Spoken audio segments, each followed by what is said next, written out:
Yeah, this guy. The next replay is again a replay played by me, but this is very new. I think like 7 days old or 5 days old or something like that. And we are on Jungle Basin, as you can see, and Dahale just played against my Zerg, and afterwards I got Protoss, so I'm very sorry for him. This is a funny thing, and that's maybe the reason why I got a little bit pissed. And he is building a 8 pool, I guess. So you probably want to know when I get only one warp gate out and my zealot a little bit later because I have a 12 gate. How do you hold off a 7, 6, 8 pool or something like that? And this is a nice example how to generally play against a 6, 7, 8 pool. So we will observe the Zerg a little bit, and of course the Protoss will throw down his pylon at around 9. As 20 overmints, this is a little bit bad. You want to have your probe right in place when you got the 100 minerals, because your pylon will finish a little bit sooner and you do not get supply stuck that long. So you can see I lost like 3 seconds or 4 seconds there being supply stuck, so every probe will come 3 seconds later. We need to move back to observe the Zerg throwing down the pool. And yeah, note that the placement of the pylon is in that way that I can easily wall in here, and the pylon is not reachable by hydralisks or something who will be on the low ground maybe in 10 minutes or something. Okay, I'm not. Okay, here we go. So now the Zerg is at 8 supply, and he will build an 8 pool. This is probably the best way to play against a Protoss player when you want to pool very early. 6 pool has no economy at all behind it, and because of that, the 6 pool is very easy to hold off. You just kill off the first 6 Zerglings and do 1. It's an easy thing. But how do you kill off the first Zerglings? This is something I want to show you. So the pool pops, and my probe sent out when built the pylon. When I built a pylon, already sees, okay, there's a pool, there's a spawning pool already finished, and I turn back because I didn't pay attention that much. You know, I knew that my opponent is there. I rallied it around, and when I actually clicked on the screen, I saw this spawning pool already in development, and I thought, this is a little bit early. Let's check it again, and that's the reason why my probe pulled back and saw, okay, spawning pool finished. Shoot, okay, turn around, and this gate is, I think it's 13 gate. Let's check that. Yeah, it was a 13 gate. So first thing I do in this case is building 2 pylons on the footage, I don't know, of my choke. This is something that's not that important because, well, in the first place it costs 200 minerals, and yeah, you will lose 1 pylon. So I only want to delay the Zerglings from moving in. Maybe you don't want to do that. Maybe you want to do that. Try it. Of course, you need to be very sure that the pylons will nearly be done when the Zerglings arrive. Otherwise, they won't hold off that much. And I chrono boost my first zealot, of course. And with the time I buy with the pylons there, I can throw down my cybernetics core. And now you could block with your Warlin and 2 probes the Zerglings from moving in. Something I did not do. Not that important. So the zealot comes out, and here's a very important thing when you fight against an early pool aggression. You see that there are only small gaps here's a small gap, and there's a small gap. And you will see that this zealot is fighting only against one Zergling all the time, or two Zerglings maybe.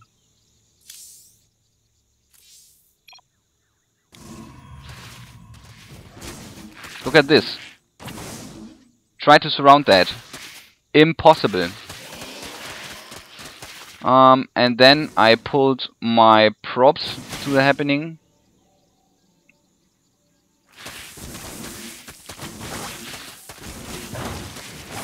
I tried to micro the damaged probes back, but I was too slow. I only lost 2 probes in this case. So this was nearly perfect. And he did a slight mistake, of course, not attacking my probes immediately. But even if he did attack my probes immediately, just select all probes and move around. And wait for the first zealot to come out of your gateway. And when you can wait for the second zealot, it would be even better. And be very sure that your zealots will close this wall in, because nothing is more stupid than holding off a 6 pool, 7 pool, 8 pool whatsoever, and afterwards your wall in is not closed. And 10 more Zerglings stream into your base and you lose the game. This is something that happens sometimes, I can promise. So be aware of that. Do not forget to hold position, otherwise your zealot will just step from his place. Something very stupid. And I want to mention the follow-up, because we talk about forgating, and I got my cybernetics core finished, but had no gas so far, so I built double assimilator in this case to get gas early on.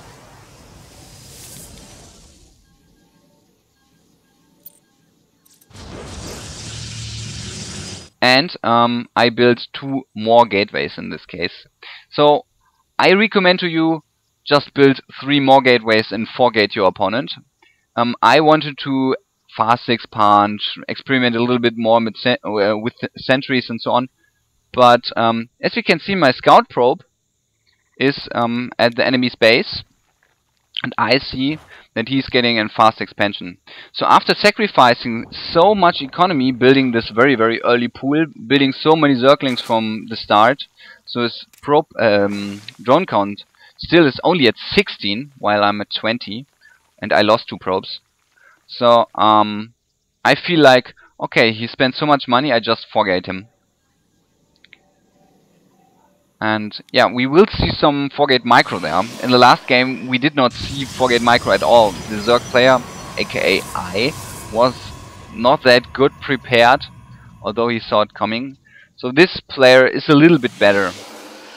He's around 1600 Zerg, I guess, if I remember right.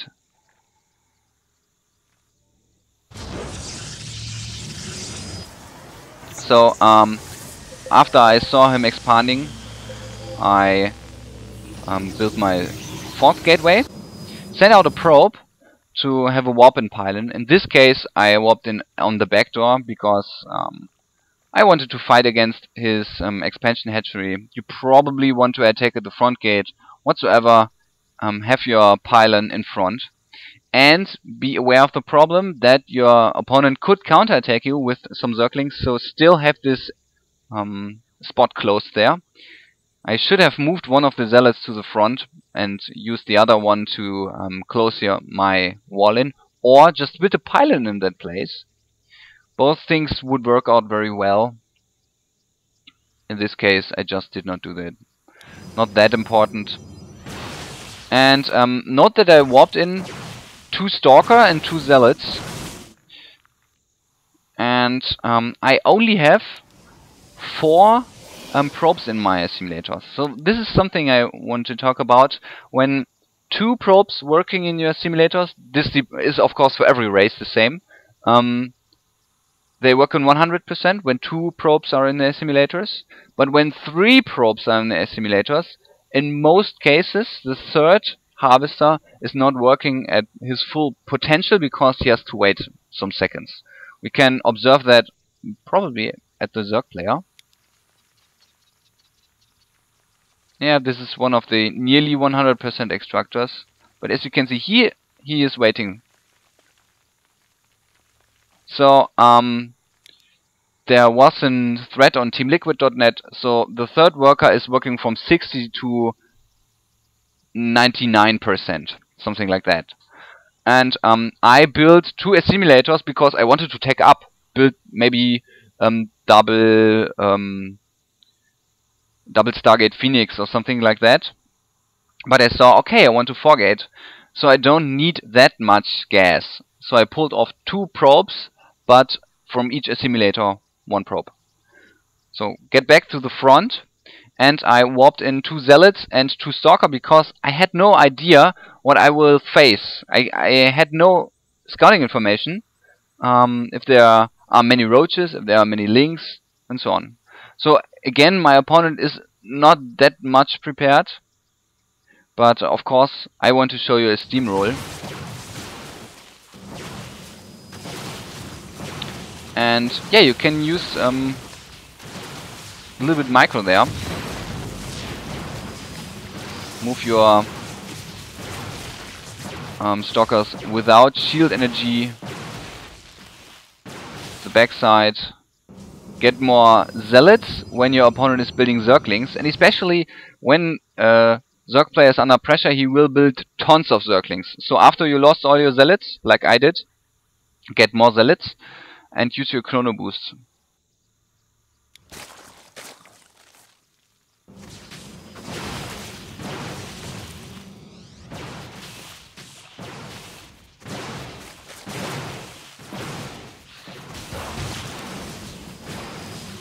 And now again, same thing like I did here when I hold of the 8 pool. I moved back, and I wanted to move my stalker back a little bit more, so the zerglings do not have that much surface. The less surface zerglings do have, the less damage they do. They can do a lot damage against units they can surround, but when you move your units, especially behind mineral pads, zerglings do have a very hard time to surround them and do damage. As you can see, so many zerglings do no damage there. I still get more stuff, and as you can see, no, probably I will do this in a minute. Do not get supply stuck, even when you're forgating, of course. And I think I didn't use my energy that well.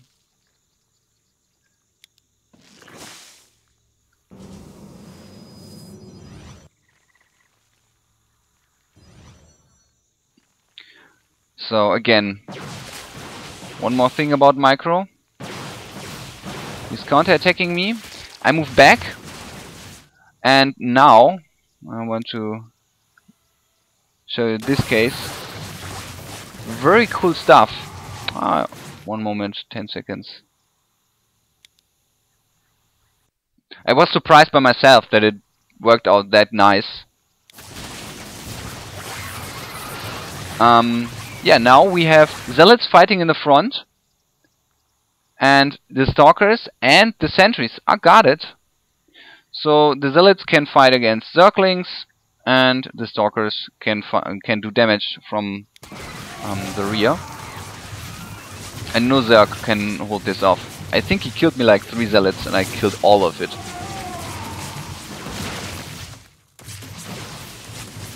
So force fields are very, very nice against zerglings to